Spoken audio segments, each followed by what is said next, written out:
Good morning. Welcome to the NBA Daily for November 20th, 2024. Coming up, the Cavs, no longer undefeated. Those things end, you know.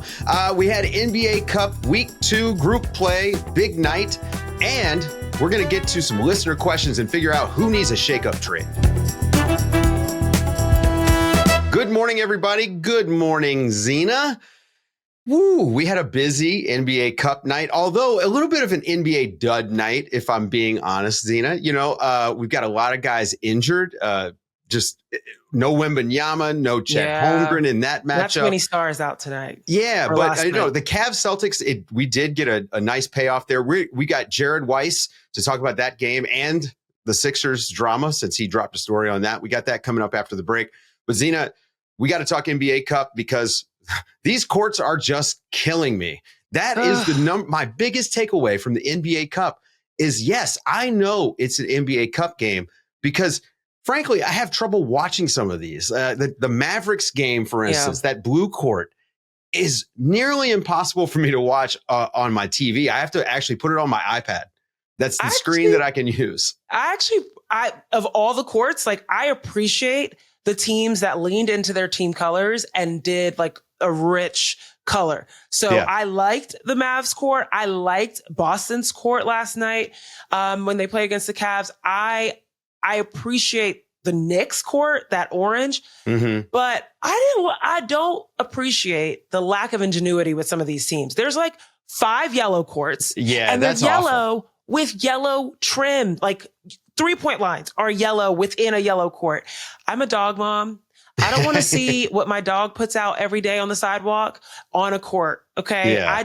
It's just not pleasing to the eye. Yeah, it's not a great color. And you know, apparently they've changed the paint or whatever, the sheen. I'm not sure. There have been some nice courts that look just fine. I think that the closer it looks to a basketball court, the better. I really love the Suns doing that all-star tribute court. Like, why wouldn't you make the courts look like that? Celebrate the history of the NBA with these courts a little bit more instead of just throwing a lot of color out there. I mean, it's just so much. Even the Timberwolves. It's supposed to be in your face, Their Dave. cracked ice court was amazing the other night. It was so unique. So I would love to see them just, you know, be artistic, but keep it looking like a basketball court. We don't need these LED looking things. But aren't those the city edition courts? Like but just use them. They're better than the NBA Cup. They look like basketball courts. We should mention, look, it gets late early in NBA Cup group play. You know, as a veteran of the NBA Cup, I've been through the wars. I've seen these guys fighting second year of the NBA Cup. But it does get late, and we've already got a bunch of teams eliminated from the Cup, so they have no shot at making it to Vegas. The Philadelphia 76ers, you know, a continuation of their disappointing season. They've already been eliminated from Cup play. The Charlotte Hornets, you're out of here. They're lost to the Nets. I mean, no Cam Thomas. Zena, I just don't know, you know, if you're a Hornets team trying to build an identity, I feel like the NBA Cup would have been a good opportunity to do that. It's true. And there are some players within the Hornets that are showing off their skills and being able to show that they've got some growth. Brandon Miller playing really well. Trey Mann coming off the bench playing really well. Melo did not have the best of nights tonight, but overall, he's been playing pretty well. I think Charles Lee said it best in his post-game press conference. Like, they've got to adjust to the fact that some guys are going to have hot hands, and that's going to require some adjustments on the court overall. And right now, everyone's still getting acclimated to each other. That's what it looks like when you watch the Hornets play, that they're still getting acclimated to their coaching decisions in mid-game. They're getting acclimated to LaMelo Ball being back on the court and how much attention. Right? He looks great. How much he sets the floor, how much attention he draws. The new faces. I mean, it's still so weird to see Caleb Martin in a Hornets uniform for me, or Grant Williams. So I think there's still a lot of acclimation going on, but you're right. A tournament like this is an opportunity for them to be able to say, we're here, we're ready for the moment. Trying to compete, you know, and you know, I think that they are coming around, but it is disappointing for me because I was kind of rooting for them. I love to watch LaMelo. I'd like to see him, you know, doing some things in games that have consequence. You know, the Toronto Raptors out of here, they're eliminated. Part of their tank, they're tanking the NBA Cup too, so they're out. The Utah Jazz got smoked by the Lakers, who looked poised, Zena. We have to say it. We got to say it. they look poised to make another. I know what you're going to say. Dare I say back-to-back NBA Cups for the Lakers. Cue the parade, they look good. folks. Hey, they're Cue up for the these parade. games. Dalton Connect looks good. He looks sensational. 37 points, most by any rookie so far this season.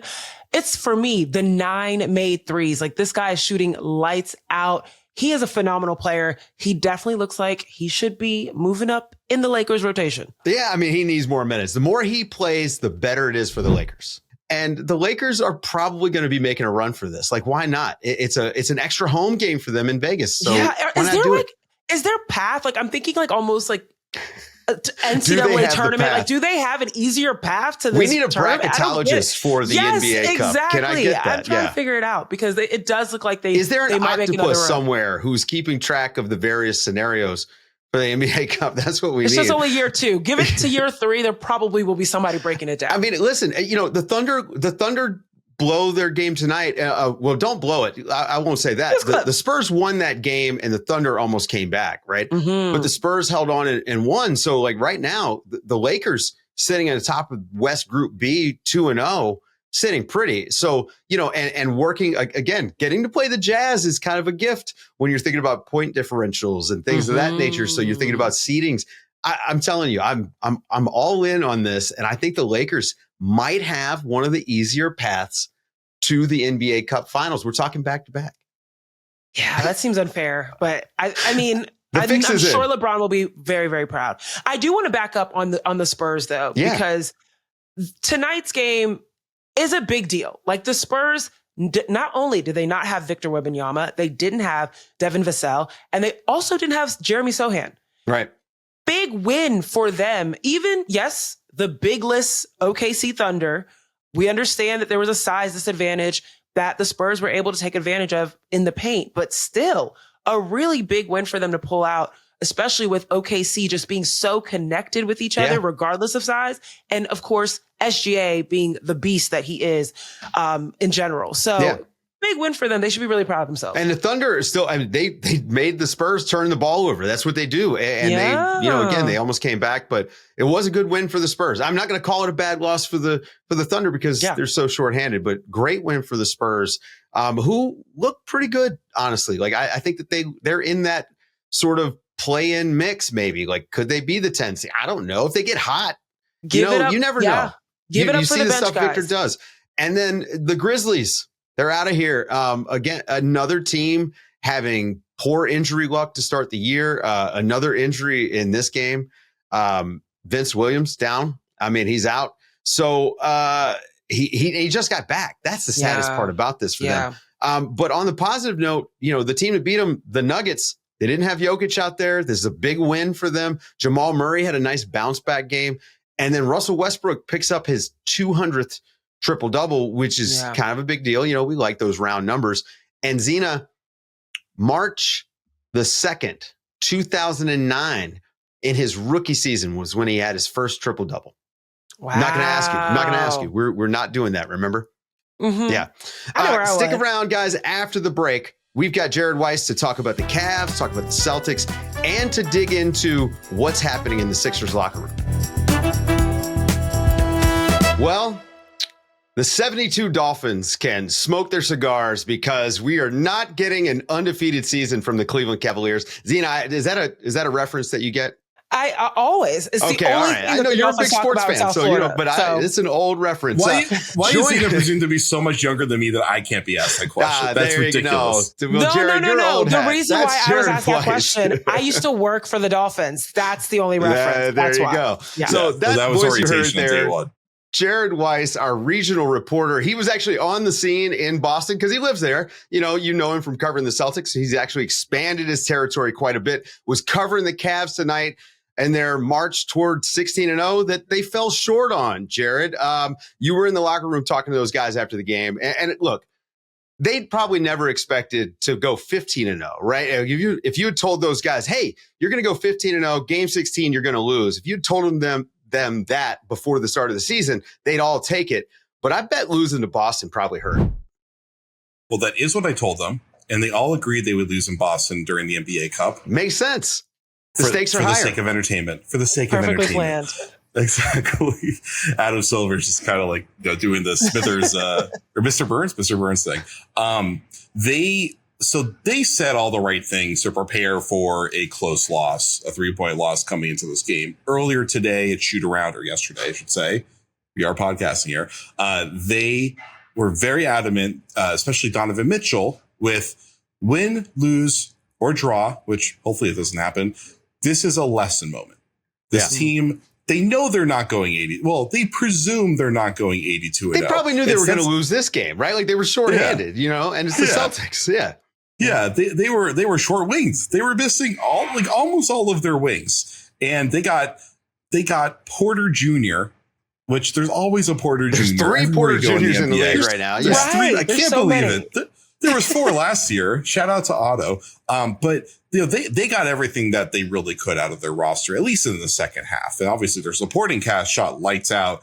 Darius Garland had basically the worst shooting game of his career. He tends to do that against Boston. But the point I was trying to make before I ventured off is that they knew that whether they won or lost tonight, this was going to be more about we're facing the defending champs. We're facing a team that we know is getting up for this game, that has an advantage over us. How are we going to stack up against them? And they played poorly in the first half. They played really well in the second half. I think even that second half, as well as they played, it revealed some of the disadvantages that they have, at least in their current makeup, against a team like Boston, who, of course, is the measuring stick that the rest of the league is going against. But there's a lot of optimism, and they really came out of this game being like, we saw what we could do against this team. We got a lot to work on. We're feeling pretty optimistic that the next time that we face the Celtics, we're going to be a lot more prepared and we're going to have the upper hand.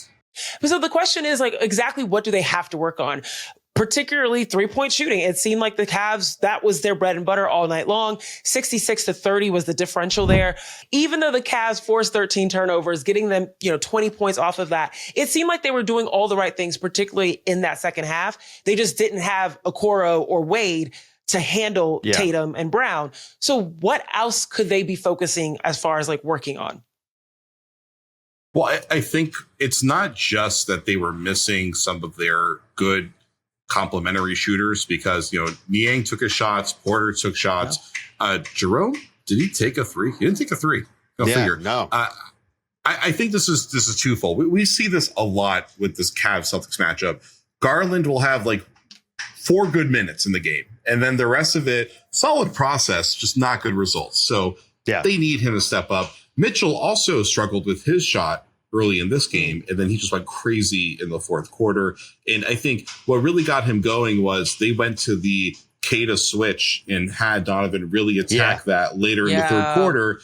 And what got them back into the game, which is the thing that when I asked Kenny Atkinson about it after the game, he was like, my bad, guys, was they didn't really go into that Evan Mobley switch attack until the second half. And coming out of halftime, I was like, I know they're either going Mobley in the post or Mitchell at the top of the arc, or both. And it was both. Yeah.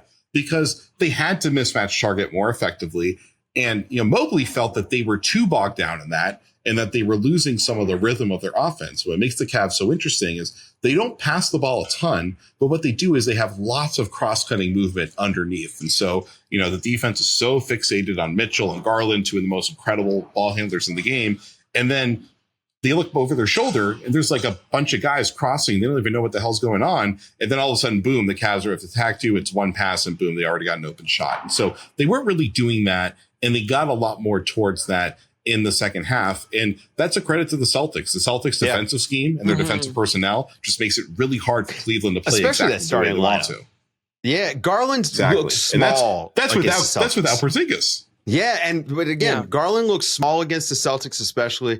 And I would say that a little bit of that run that the Cavs got on was self-inflicted by the Celtics offense as well. They got into the stuff that they do, and had they not won the title last year, Jared, right now we'd be saying, why are the Celtics blowing another game? Why are they not taking it seriously? But now they've got that title bump, right? And you can see them go back into the things that they trust, their principles, there in the fourth quarter. And that took the game over, right? Like Jason Tatum stopped making some of the, let me be a hero and get some points, make some harder shots. And he still winds up with, 32 points. The guy is looking like an MVP right now. So, this Boston team, whereas last year, this time, I feel like we wouldn't even fully trust them. Now I knew in this game, they were going to get back to the Missoula ball and they were going to wind up winning.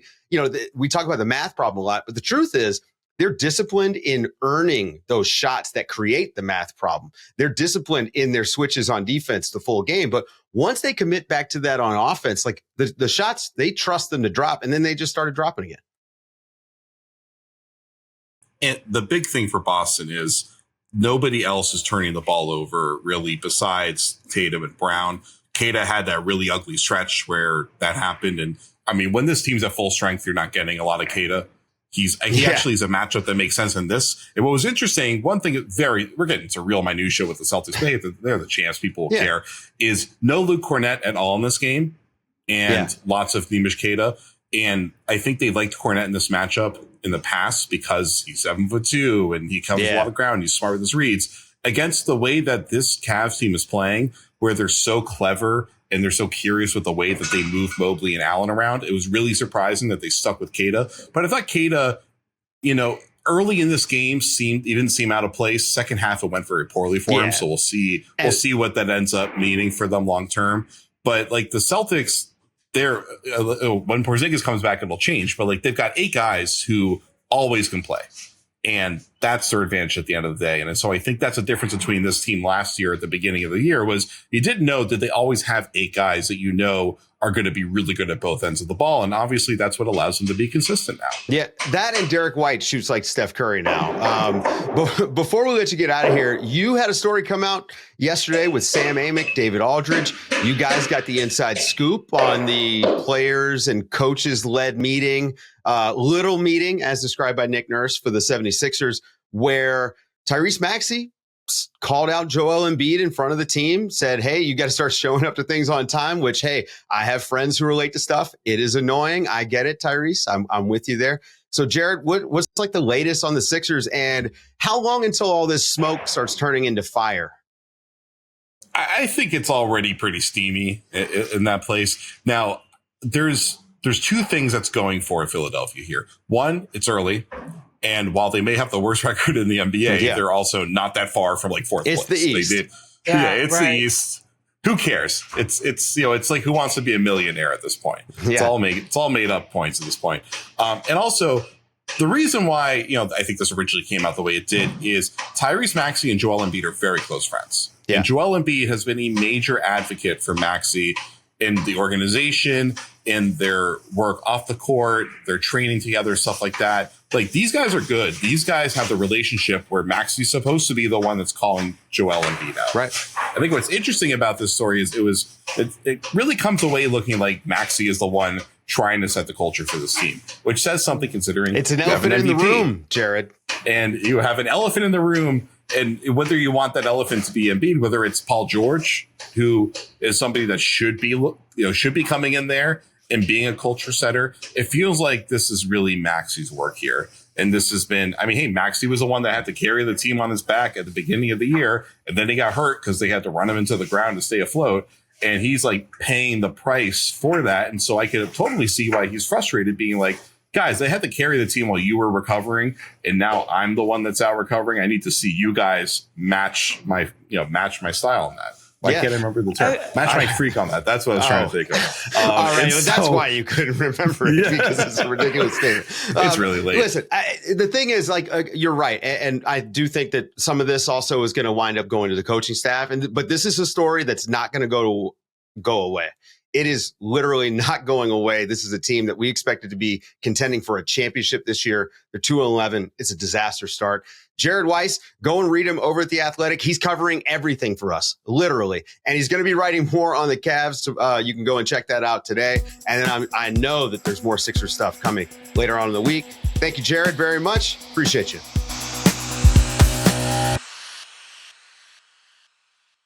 We went to the internet tonight. We needed some questions. We wanted to see what was on your guys' minds. We're now a month into the show, so it was actually overwhelming response. from the call on X or Twitter. I don't even know what we're calling that website now, but we put out the call for questions. We asked for a basketball question and a non-basketball question, and Kevin Pugh responded beautifully with both. So shout out to Kevin. Thank you very much for the question. Zena, here's the question. Okay. Who needs a shakeup trade more, Milwaukee or Philadelphia? And I'm just going to say right now, I have been saying Milwaukee needed a trade for 6 months. So I'm not going to sit and hammer them. I'm going to pass it off to you because I'm the host. That's what I get to do. Who needs a trade? I think literally up until today, I would have been on the same page with you. Obviously, Milwaukee, it's looking crazy out there. I have no idea what they're doing. But I didn't even get a chance to ask Jared about this. But his article mentioned how Tyrese Maxey had called him out lovingly about him being late.